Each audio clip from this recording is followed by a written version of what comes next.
우리 이 시간 잠깐 하나님 말씀 먼저 잠깐 보겠습니다. 에베소서 말씀입니다. 에베소서 3장 말씀입니다.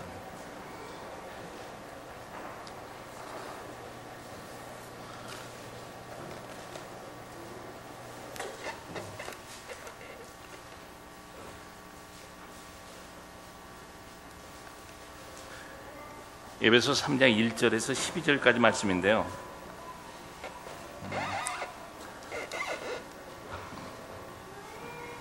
제가 1절 읽고 여러분들이 2절 읽고 해서 12절에서 함께 봉독가 돌아가겠습니다.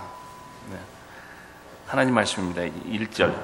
이런 까닭에 너희 이방인들을 위해 예수 그리스도의 갇힌 자 된 나 바울이 말하노니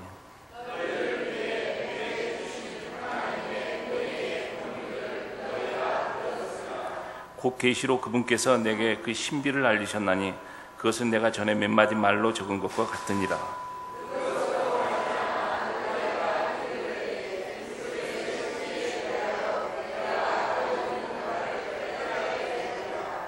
그분께서는 이제 자신의 거룩한 사도들과 대언자들에게 성령을 통해 이 신비를 계시한 것 같이 다른 시대들에서는 사람들의 아들들에게 그것을 알리지 아니하셨는데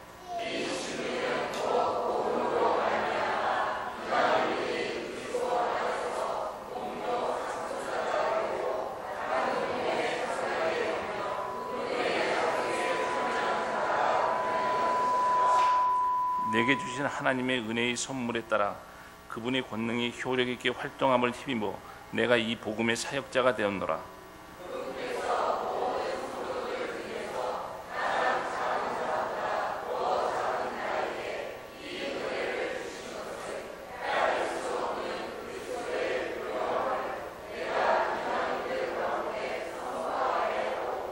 또 예수 그리스도에 의해 모든 것을 창조하신 하나님 안에 세상이 시작된 이후로 감추어져 온 이 신비에 참여하는 것이 무엇인지 모든 사람들이 보게 하려 하심이라.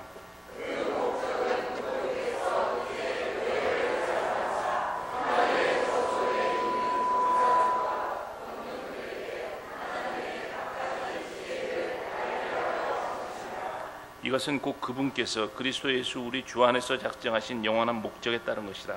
다 같이 읽겠습니다. 그리스도 안에서 우리가 그분의 믿음을 통해 담대함을 가지며 또 확신하게 나감을 얻느니라. 잠시 기도하겠습니다. 살아계신 아버지 하나님, 참 하나님 말씀을 저에게 주신 것 감사합니다. 아버지 하나님, 이 시간 하나님 말씀을 축복하시고 이 말씀이 저희 삶을 바꾸고 저희 삶의 유익함이 될 수 있도록 은혜 베풀어 주시기 원합니다. 아버지 하나님, 부족한 소정을 이 시간 써주시기 원하고 예수 이름으로 기도합니다. 아멘. 예, 앉으시기 바랍니다. 예, 멕시코에서 온 김정기 선교사입니다. 저는 23년 전에 목사님 말씀하신 대로 불광동 성서 침례교회에서 멕시코로 파송받은 자비량 선교사입니다. 자비량 선교사 뜻을 여러분 목사님이 설명해 주셨지만, 그래서 사업도 하고 또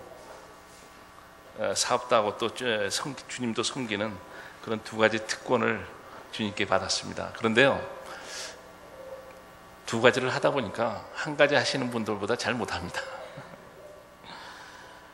멕시코는요, 잘 아시겠지만 멕시코는 인구가 약 1억 1천만입니다. 그런데 그 땅은 남한의 약 20배, 남북한의 약 9배 정도 되는 그런 나라입니다. 그런데요, 물론 캐톨릭이 국고인 나라고요. 그런데 이 멕시코가 저희 나라 사람들에게는 그 인상이 별로 안 좋습니다. 그래서 멕시코 하면 뭐가 생각나세요? 가장 많이 생각나는 게 아마 마약, 그죠? 마약 생각나실 거고요. 또 뭐 범죄, 부패, 그 다음에 뭐 요즘 많이 되는 공기 오염 있죠, 미세먼지. 그래서 이런 안 좋은 것은 다 유명한 나라가 멕시코입니다. 근데 또 하나 대부분 또 이제 저희 나라 사람들에게 인생이 안 좋은 이유가 대부분 할리우드 영화를 보시면요, 영화를 보시면 마지막에 따각딱 말 타고 도망가는 데가 멕시코입니다. 그래서 그 멕시코 해안에 탁 누워가지고 그런 게 그 할리우드 영화에 많이 나옵니다. 그런데요, 그 선교사인 저에게는 엄청나게 좋은 나라입니다. 왜냐 그러면요, 일하기가 너무 좋습니다. 여러분 좋은 직장 원하시죠? 일하기가 너무 좋습니다. 그것은 먼저 그 잃어버린 영혼이 너무 많습니다. 그래서 밭이 참 좋아요. 두 번째로 그 사람들이 마음이 열려 있어요. 열려 있어 가지고 그 토요일 날 그 저희가 그 도어너킹을 하면요, 대부분 문 열어줍니다. 문을 열어주고 빨래하면서도 저준소로 나와서도 제가 그 이야기를 하면 다 듣고 복음 전하면 들어요. 그래서 참 좋은 나라입니다. 그 다음에 그 캐톨릭 배경이래 가지고요. 캐톨릭 배경이라서 일단 그 성경을 거절하지 않습니다. 그래서 저희가 그 가서 어디 가서든지 하나님 말씀을 가르친다 그러면 거절을 안 합니다. 그러니까 저희가 종교를 뭐 이야기하는 것이 아니고 하나님 말씀에 관해서 이야기를 한다 그러면 그들이 거절치 않아요. 그래서 저희 그 선교사들한테는 이 멕시코가 참 좋은 나라입니다. 저는 그 1993년도에 멕시코로 갔는데요. 93년도에 멕시코로 갔는데, 참 94년에 경제 위기를 맞았습니다. 94년에 경제 위기를 받으니까 이게 갑자기요, 그 경제 위기라는 게 그때 제가 비즈니스 하면서 첫 차려 가지고 그 손님들한테 크레딧을 많이 준 게 있어요. 한 80만 불 크레딧을 준 게 있었는데, 경제 위기가 딱 닥치니까 그것이 어떤 의미냐 그러면요, 80만 불이 40만 불로 줄어드는 게 경제 위기더라고요. 환율이 3.3배소였는데 달러당, 그것이 갑자기 뭐 다음날 4로 올라가고 다음날 5로 올라가고 6으로 올라가고 7로 올라가고 8까지 올라갔거든요. 그러니까 이것이 딱 40만 불로 줄어들더라고요. 이게 그래서 경제 위기가 이렇겠구나 하는 그 경제 위기를 거기서 처음으로 겪었습니다. 여기서도 저희 나라도 경제 위기를, 그 다음에 저희는 97년이었나요? 97년이었죠. 그랬는데 참 그런 그 경제 위기 이런 속에서 또 그 95년에 그 11월 달에 제가 고속도로에서 교통사고를 당하고 하면서 참 6개월 동안 저희가 침대 생활도 하고 그랬는데, 참 96년에요. 참 주님께서 제가 이런 어려운 환경 가운데서도 참 멕시코에 그 영적인 필요가 있다 하는 것을 보여주셔가지고, 그래서 그 96년에 그 데빌 비스 목사님 선교사님이라고 저희 성서 침례교회, 미국 성서 침례교회 그 멕시코 첫 선교사인 그분하고 신학교 사역을 시작할 수가 있었습니다. 그리고 그 참 아무것도 없는 가운데서 참 하나님께 기도했을 때 하나님께서 제게 시편 말씀을 저게 주셔가지고 시편 21편 2절 말씀을 주셨는데요. 주께서 그 마음의 소원을 들어주셨으며 그 입술의 요구를 거절치 아니하셨도다. 그래서 이 말씀을 붙들고 신학교 사역을 제가 시작했었습니다. 그 다음에 약 15년간 제가 섬겼었는데요. 그 15년간 이 신학교를 섬기고 그러다가 제가 사업을 하니까 2001년에 그 염색 공장을 시작했습니다. 또 그 집사람이 한우만 파라고 열심히 이야기를 했는데 제가 또 아내 말에 잘 순종하는 스타일이 아니래 가지고 그랬는데, 그래서 그 2001년에 염색 공장을 제가 시작했었는데 2009년에 또 공장을 정리하게 됐어요.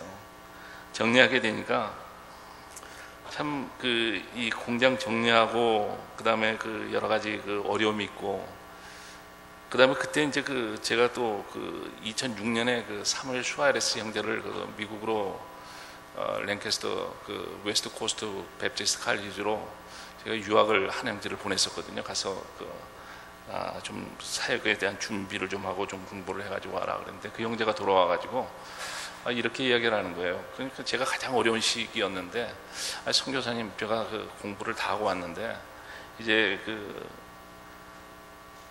앞으로 어떻게 해야 될지도 선교사님이 말씀해 주시면 그 말씀에 따르겠습니다, 이렇게 하는 거예요. 그래서 이 형제를 인턴으로 어느 교회 인턴으로 좀 보내고 싶어 가지고 여러 가지를 찾았는데, 이 형제가 거기서 그 웨스트 코스트에서 배워온 게 인디펜던트 펀더멘탈 그 닥트린을 배워 가지고 와가지고 이 형제가 딴 교회로 가면, 딴 교회로 보내면 그 여러 가지로 교리적인 측면에서 많이 부딪히고 형제가 힘들어할 것 같더라고요.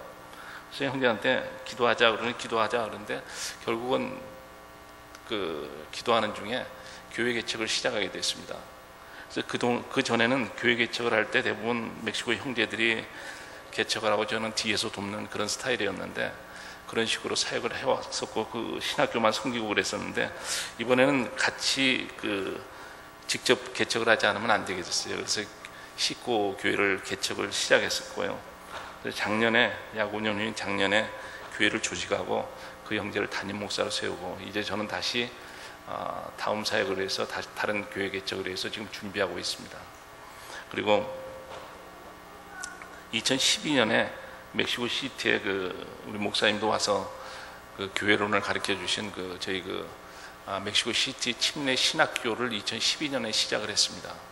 그것은 이제 그 LA에 계시는 최윤주 목사님하고요, 그 에릭 로블레스 목사님이라는 그 멕시코 현지 목사님하고 셋이서 이 멕시코 침례 신학교를 시작했는데, 하나님 은혜로 이번 7월 달에 형제 3명과 그 자매들 둘이 2명에서 졸업을 합니다.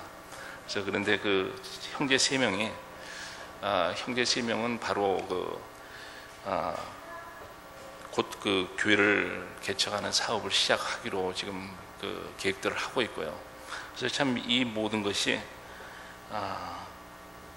제가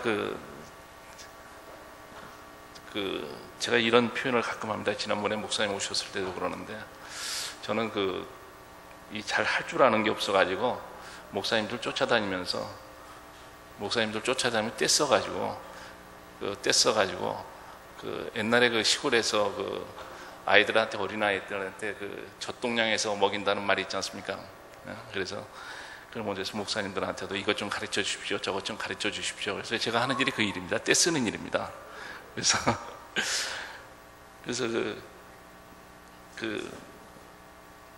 우리 목사님께서도 오셔가지고 교회론을 가르쳐 주시고, 또 특별히 그 멕시코 형제들이 그 상황이 좀 열악합니다. 교회 상황이 열악하고 그래서 형제들이 공부하는데, 사실은 그 저희 학교 수업을 5시부터 합니다. 5시부터 해서 9시까지 하기 때문에 낮에 어떤 그 잡을 본인들이 구하기가 쉽질 않아요. 왜냐 그러면 멕시코가 또 재밌는 게 일을 늦게 시작하고요, 또 저녁에 늦게 끝납니다. 그래서 가게 같은 것도, 가게들도 문을 닫는 게 8시, 9시에 대해서 문을 닫거든요. 그러니까 신학생들이 5시 와서 공부를 하려면 3시 정도에 나와서 그래도 점심을 먹고 오려면 3시 정도에 나와야 되는데, 3시 정도에 퇴근하겠다고 하면 그 직장을 잡기가 쉽지 않습니다. 아르바이트도. 그래서 그 형제들이 여러 가지로 물질적으로 힘들었었는데, 우리 김용 목사님께서 또 그 옛날에 목사님 공부하실 때 옛날 그 이야기도 제게 해주시고, 또 그 여러 가지 또 물질적으로 후원도 참 부산 성서 침례교회에서 물질적으로 또 후원을 해주시고 해서, 저희가 그 장학 학생들한테 지금 현재 남학생들한테만 사역할 남학생들한테만 저희가 한 형제한테 한 달에 한 300불씩을 저희가 서포트를 해가지고, 그 형제들이 교회 가서, 낮에는 교회 가서 섬기고 오후에는 학교 가서 공부하고, 그래서 지금 세 학생이 그걸로 지금 공부를 하고 있습니다. 그 중에서 이번에 2학생이 졸업을 하거든요.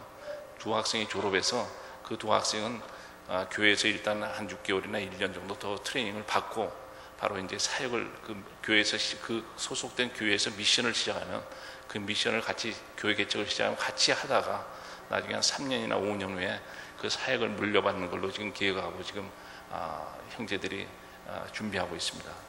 그래서 참 교회 참 부산 성도 침례교회 특별히 감사를 드립니다. 그다음 저희는 이 신학교 교육이요. 신학교가 학생들 졸업하고 나가서 교회 개척하고 하는 그렇게만 하는 그런 신학교가 아니고, 저희가 추구하는 것은 그 형제들이 교회 사역을 교회를 개척하고 그 다음에 자립할 때까지 저희 신학교가 함께해서 함께 개척하고 함께 그 교회로 세워질 수 있도록 그때까지 그 자립할 때까지 함께하는 그런 신학교가 되기를 원합니다. 그래서 여러 가지 필요가 있었는데 여러분들이 짐을 같이 져 주셔가지고 참 사역하는데 여러 형제들이 힘을 얻고 또 앞을 내다보고 그렇게 지금 준비하고 있습니다. 감사드립니다. 오늘 말씀은요, 지금 저희가 읽은 본문 말씀은 에베소서 3장 말씀인데요. 6년 전에 저희가 그 식고 성서 침례교회를 저희가 시작할 때 주변의 교회 현황을 저희가 조사한 적이 있습니다. 그래서 저희가 있는 지역이 히꼬라는 지역인데 멕시코의 그 주변 도시입니다. 주변 도시 연결된 주변 도시인데 멕시코 시티에서 다운타운에서 약 40분 정도 거리에 있습니다. 40분 정도 거리에 있는데 그 조그만 이 지역의 인구가 정부에서 조사한 인구가 33만 명 정도 되는 인구였습니다. 근데 그 인구 33만 명인데 그때 교회 현황을 조사할 때 물론 가톨릭 교회를 조사한 건 아닙니다. 가톨릭은 귀교기 때문에 조사한 건 아니고요. 보통 흔히들 말하는 개신교 쪽 교회가 몇 개나 있는지 조사를 했을 때 교회가 17개가 있었습니다. 그런데 그 17개의 교회가 모두 다 그 카리스마틱한 그 오순절 계통의 교회였습니다. 근데 참 그분들의 인사가 어떻게 인사하는지 아세요? 이분들의 그 캐톨릭 계통, 그 오순절 계통의 그분들의 인사가요, 복 받으세요입니다. 복 받으세요. 그래서 스페인어로 하면 벤디시온 그럽니다. 그래서 복 받으세요 인사를 하는데 또 그분들의 특징이 뭐냐 그러면 누가 앞에 나가서 대표 기도를 하잖아요. 그럼 저희는 대표 기도하면 다 그 대표 기도 하시는 분의 마음을 합해서 함께 하나님 앞에 기도하지 않습니까? 근데 그분들은 대표 기도를 하면요, 그럼 자기들은 또 자기 각자 기도를 합니다. 그래서요, 그분들이 교회를 방문하거나 아니면 그분들을 만나게 되면 금방 저희가 그분들의 배경을 알 수가 있습니다. 이분들이 어느 교회에서 왔구나, 이런 그 배경을 알 수가 있습니다. 참 그분들의 초점은 복 받는 겁니다. 우리 침례교 성도들도요, 목사님이 말씀을 전하시는데 물론 이렇게 인사를 합니다. 목사님, 말씀이 복이 됐습니다. 말씀이 은혜가 됐습니다. 이런 그 목사님한테 감사히 인사를 하고 인사를 합니다만은 많은 경우에 우리가 자주 듣고 말하는 그 은혜와 이 복이라는 것은요, 많은 경우에 저희 인간적인 관점에 많이 치우쳐 있습니다. 어느 목사님이 이렇게 말씀하시는 걸 제가 들었습니다. 참 우리 교회는 집사님 자녀들이 잘 돼, 복 받았어요, 이런 말씀하시는 걸 들었습니다. 물론 하나님 교회를 잘 섬기고 하나님 말씀대로 사는 집사님 가정의 자녀들을 하나님이 축복해 주시면 저희가 압니다. 그죠? 하지만 많은 경우에 우리가 은혜를 이야기할 때나 우리가 복을 이야기할 때 그것은 물질적인 복이나 사업이 잘 되는 것의 기준을 우리가 맞추고 있습니다. 오늘 저희가 읽은 본문에서요, 사도 바울은 참 차원이 좀 다른 은혜에 관해서 이야기를 합니다. 우리는 돈 많이 벌고 좋은 직장 다니고 좋은 대학 들어가면 복 받고 은혜가 넘친다고 이렇게 이야기를 합니다. 우리는 우리가 말하는 은혜와 복이 넘친다고 하는 것은 여기서 저희 오늘 보는 본문에서 사도 바울이 말하는 은혜와는 좀 다릅니다. 사도 바울이 말하는 본문에서 말하는 세 가지 은혜를 보면요, 우리가 말하는 은혜와는 차이가 있습니다. 오늘 저희가 사도 바울이 주님께 받은 은혜, 그 귀하게 여긴 은혜가 오늘 무엇인지 오늘 저희가 살펴보고요, 참 저희 모두가 이 은혜를 사모하는 그리스도인이 되기를, 참 그리스도인의 삶을 사시기를 바랍니다. 첫 번째, 오늘 사도 바울이 말하는 은혜 세 가지를 살펴보면요, 첫 번째 은혜가요, 첫 번째가 하나님의 뜻을 아는 것이 하나님의 은혜다, 이렇게 이야기를 합니다. 저희가 읽은 본문 말씀 2절을 보시면요, 여기서 저희가 보면 너희를 위해 내게 주신 하나님의 은혜의 경륜을 너희가 들었으리라 이렇게 이야기합니다. 여기 제 생각에는 여기 저희 부산 성서 침례교회 우리 성도님들은 한문을 좀 잘하실 것 같아요. 근데 여기 나온 경륜이라는 말이 이게 엄청나게 어려운 말입니다. 이게요. 저도 사실은 아직 저희 시대까지는 한문을 배웠는데 그래도 사전 찾아보고야 이게 무슨 뜻인지 알 정도로 이게 어려운 말입니다. 근데 여기서 보면요, 은혜의 경륜을 너희가 들었으리라 그랬어요. 이 경륜이라는 말이요, 경륜이라는 말이 이것이 어떻게 쉽게 간단히 설명하면요, 그게 하나님의 계획입니다. 하나님의 그 뜻이 언제 이루어지는지 이걸 다루는 것이, 이걸 말하는 것이 하나님의 뜻이, 하나님의 계획이 언제 어떻게 이루어지는지를 말하는 것이 경륜입니다. 그래서 2절에 보면요, 너희를 위해 내게 주신 하나님의 은혜의 경륜을 너희가 들었으리라 이렇게 이야기를 합니다. 4절에 보시면요, 그것으로 말미암아 너희가 읽을 때 그리스도의 신비에 대하여 내가 알고 있는 바를 깨닫게 되리라 이렇게 말합니다. 근데 이 말씀이 4절 말씀이요, 4절 말씀을 보면 그러면 이것이 뭐냐 그러면요, 이 말씀을 볼 때 그리스도의 신비를 아는 지식이 바로 하나님의 은혜다 이런 뜻입니다. 그리스도의 신비를 아는 것이, 하나님의 뜻, 하나님의 계획을 아는 것이, 그것이 바로 하나님의 은혜다 이런 이야기입니다. 지금요. 그래서 여기서 말하는 하나님의 그 신비라는 건요, 그리스도의 신비라는 것은 6절에 설명을 하고 있습니다. 이 신비는 곧 복음으로 말미암아 이방인들이 그리스도 안에서 동료 상속자가 되고 같은 몸에 속하게 되며 그분의 약속에 참여하는 자가 된다는 것이라 이렇게 이야기를 합니다. 즉 뭐냐 그러면요, 참 예수님이 십자가에 못 박혀 피 흘려 죽으시고 그 보혈의 피를 믿을 때 구원받는다는 것을 아는 것이 바로 하나님의 은혜라는 이야기입니다. 하나님의 뜻, 하나님의 계획을, 구원 계획을 아는 것이 하나님의 은혜라 이런 이야기입니다. 지금요. 참 어느 날 목사님 조금 전에 말씀하셨잖아요. 어느 날 저희가 그 공중에서 주님 만나죠. 저희가 들림 받지 않습니까? 이것을 아는 것이 하나님의 은혜라는 거예요. 이 하나님의 뜻을 아는 것이. 그 다음에 우리 히브리서 9장에서 말씀하시잖아요. 한 번 죽는 것은 사람에게 뭐라 그랬습니까? 그 다음엔 뭐라 그랬어요? 심판이 있다. 이것을 아는 것이 바로 하나님의 은혜라 이런 얘기입니다. 참 주님과 어느 날 또 주님과 함께 이 땅에 다시 올 것을 아는 것이 하나님의 은혜라 이런 얘기예요. 또 언젠가 저희가 다시 와서 우리가 1000년 동안 주님과 함께 이 땅을 다스릴 것을 아는 것, 즉 천년왕국이 있다는 것을 아는 것이 하나님의 은혜라 이런 겁니다. 여러분, 사탄이 언젠가는 결국은 그 천년왕국이 끝날 때 사탄이 어떻게 됩니까? 불호수에 던져진다 그랬죠? 이거 아세요?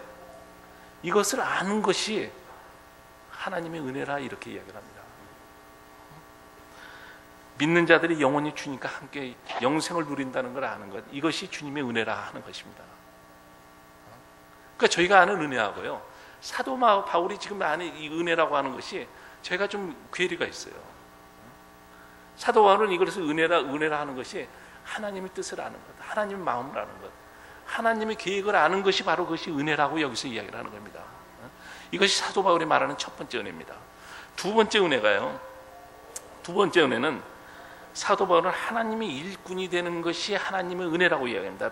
7절 보시죠. 7절 보시면요, 내게 주신 하나님의 은혜의 선물에 따라 그분의 권능이 효력 있게 활동함을 힘입어 내가 뭐라 그랬습니까? 이 복음의 사역자가 되었노라.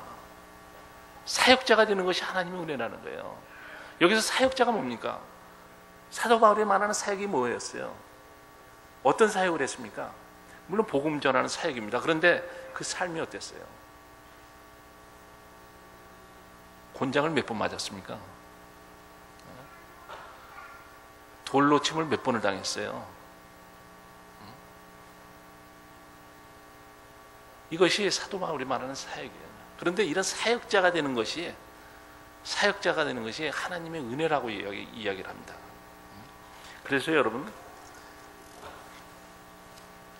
참 하나님의 뜻을 이루는 일에 동참할 수 있는 자가 되는 것이 바로 하나님의 은혜라 이겁니다. 그것이 선교 사역이 될 수도 있고요, 주일학교 교사가 될 수도 있고요, 성가대원이 될 수도 있고요, 교회에서 청소를 할 수도 있고요, 교회 식사를 준비할 수도 있고요, 교회에서 그 지체가 돼서, 교회 지체가 돼서 하나님의 일을 하는 것이, 하나님의 사역을 하는 것이, 그것이 하나님의 일꾼이 되는 것이 하나님의 은혜라고 사도 바울은 이야기를 합니다. 여러분, 그런데 여러분에게 이런 은혜가 있습니까? 여러분을 하나님의 일꾼으로 불러주셨습니까? 세 번째 말하는 그 사도 바울이 말하는 하나님의 은혜가요, 복음을 전하는 것이 하나님의 은혜라고 이야기를 합니다. 8절 보시죠. 8절 보시면요, 그분께서 모든 성도들 중에 가장 작은 자보다 더 작은 나에게 이 은혜를 주신 것은 헤아릴 수 없는 그리스도의 부요함을 내가 이방인 가운데 선포하게 하고. 제가 에스파뇰 성경, 스페인시 성경을 되게 상당히 좋아합니다. 그 스페인시 성경에 보면 똑같이 그 킹제임스처럼 그 공인 본문에서 번역된 성경이거든요. 근데 거기에 보면요, 이렇게 되어 있습니다. 그 8절에 보면요, 여기서 우리가 보면 그리스도의 부요함을 내가 이방인들 가운데 선포하게 하고 이런데, 스페인 성경에는요, 그리스도의 부요함의 복음을 선포한다 이렇게 이야기를 합니다. 그래서 그리스도의 부요함의 복음을 선포한다 이렇게 이야기를 해요. 그래서 참 그리스도의 부요함의 복음을 전하는 것, 참 주님이 우리 죄를 위하여 십자가에 못 박혀 죽으시고, 참 장사된 지 3일 만에 다시 살아나시고 부활하셨다는 그 이 놀라운 소식을 전하는 것이 하나님의 은혜라고 이야기를 합니다. 참 여러분, 그 더원학행을 나가면요, 참 여러분 희생해야 될 것이 많죠. 토요일 날 나가게 되면 토요일 날 교회 와야 되잖아요. 근데 도안학행을 나가는데 참 여러 가지, 저희 교회에서도 나갑니다. 저희 교회에서도 토요일 날마다 도안학행을 나가는데 가서 그 복음을 전하는데, 토요일 오전 내내 사실은 아무것도 못하고 교회 와야죠. 도안학행 해야죠.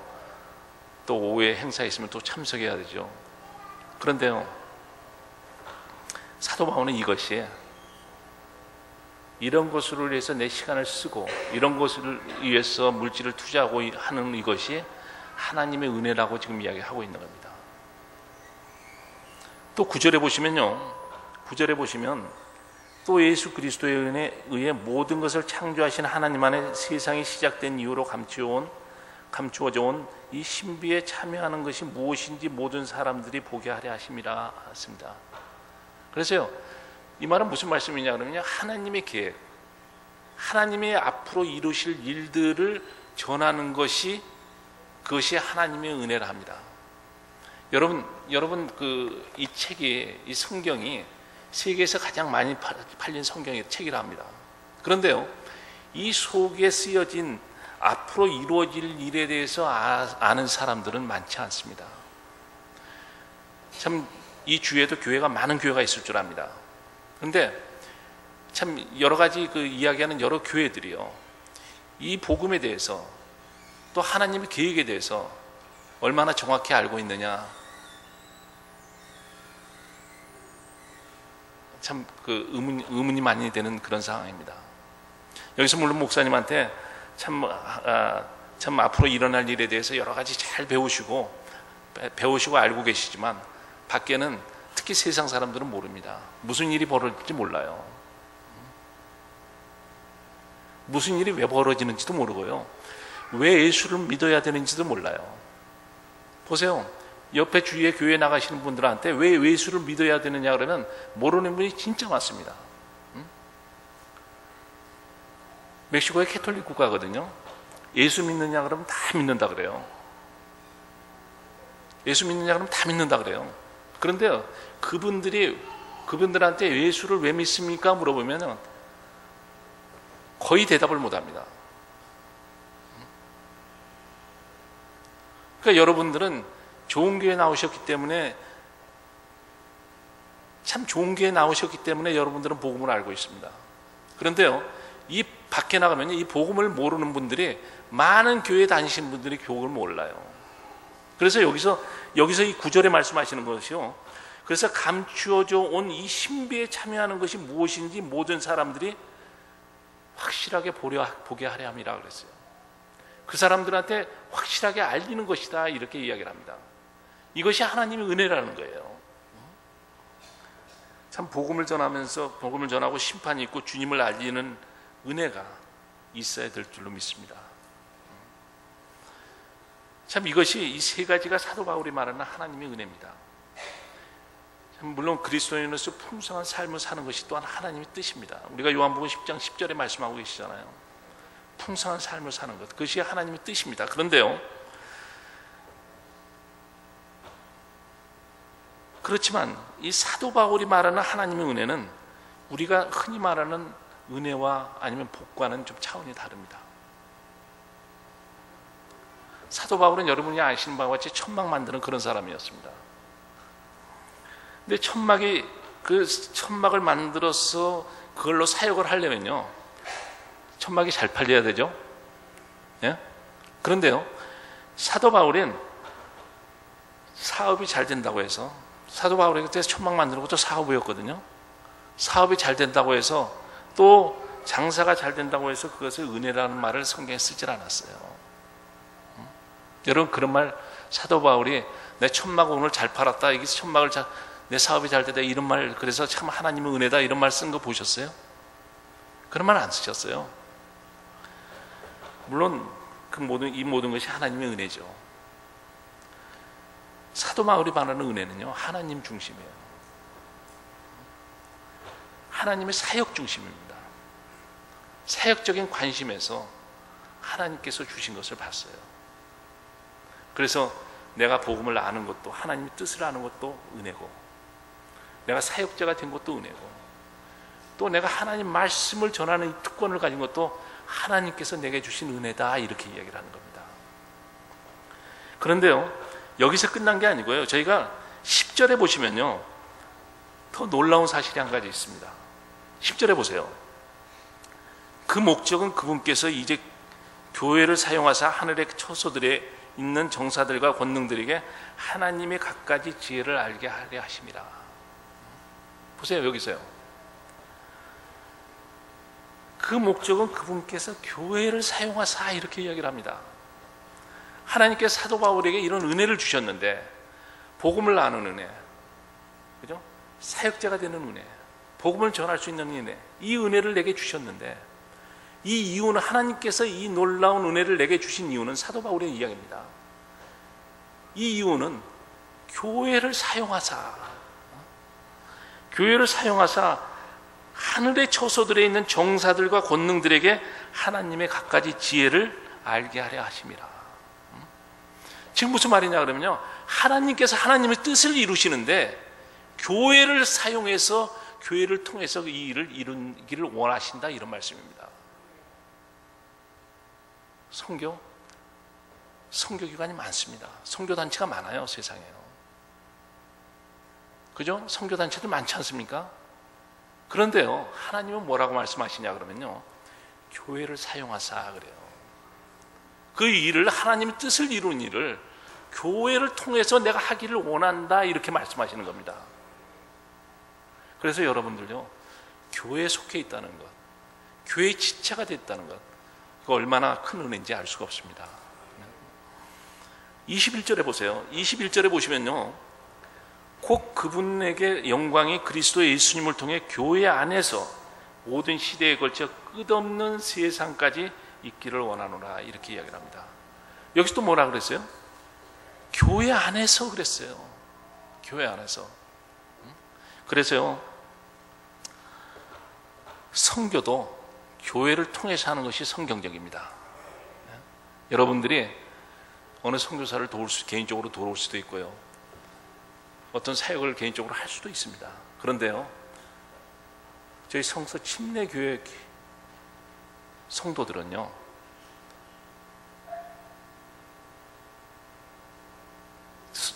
저희 침례교 성도들은요, 성경적인 성도들이 돼야 됩니다. 그렇죠?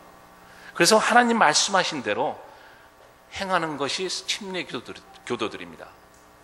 그래서요, 이 선교도 교회를 통해서, 사역도 교회를 통해서, 전도도 교회를 통해서 하는 것이 성경적이고 이것이 하나님의 방법이고 하나님의 뜻입니다. 참, 그런데 사도 바울에게만요, 이 놀라운 은혜를 사도 바울에게만 주신 건 아닙니다. 제가 4장 7절을 잠깐 보시면요, 4장 7절을 보시면 이 성경에서는요, 우리가 가지고 있는 이 성경은 우리 각 사람에게도 사도 바울에게 주셨던 은혜를 주었다라고 이야기를 합니다. 7절에 보시면요, 그러나 주께서 우리 각 사람에게 그리스도의 선물의 분량대로 은혜를 주셨나니 그랬어요. 보세요, 여기서 누구한테 준다 그랬어요? 각 사람에게 그랬어요. 사도 바울에게만 준 것이 아니고 각 사람에게, 교회 지체를 이루고 있는 각 사람에게 여기서 그리스도의 선물의 분량대로 은혜를 주셨으니, 저희도 은혜를 받았습니다. 은혜를 입은 사람들입니다. 그런데요, 어떤 은혜냐 그러면요, 11절에 보시면 그걸 설명하고 있어요. 어떤 은혜냐 그러면요, 11절에 보시면 그분께서 더러는 사도로, 더러는 대언자로, 더러는 복음 전도자로, 더러는 목사경 교사로 주셨으니 그랬어요. 참, 그래서 교회에 목사를 세우고 교회 내에 주일학교 교사를 세우고 중등부 교사를 세우고 여러 선생님들을, 교사를 주님께서 부르신 이유가요, 12절에 보면 이것은 성도들을 완전하게 하며 섬기는 일을 하게 하며 그리스도의 몸을 세우게 하려 하심이라, 이렇게 얘기를 합니다. 하나님께서 은혜를 주셨는데 이 은혜를 교회 안에서 사역을 하면서 이 은혜를 사용하라, 이런 이야기입니다. 그래서 성도들을 완전하게 하고 섬기는 일을 하게 하고 그리스도의 몸을 세우라, 이런 이야기입니다. 그래서 13절에 보면요, 마침내 우리가 다 믿음과 하나님의 아들을 아는 것에서 하나가 되어 완전한 사람이 이루고,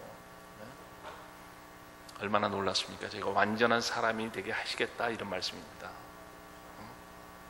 여러분이 교회 안에 계실 때요, 교회 안에 계실 때 하나님께서는 여러분을 완전한 사람으로 만드시겠다, 이런 약속의 말씀입니다. 그 다음에 그리스도의 충만하심의 장성한 분량에까지 이르리니, 이런 말씀입니다. 하나님의 뜻을 아는 은혜를 받으셨습니까? 아멘. 또 하나님의 일꾼으로 부르심을 받으셨습니까? 또 하나님의 복음을 전하는 그런 은혜를 여러분 받으셨습니까?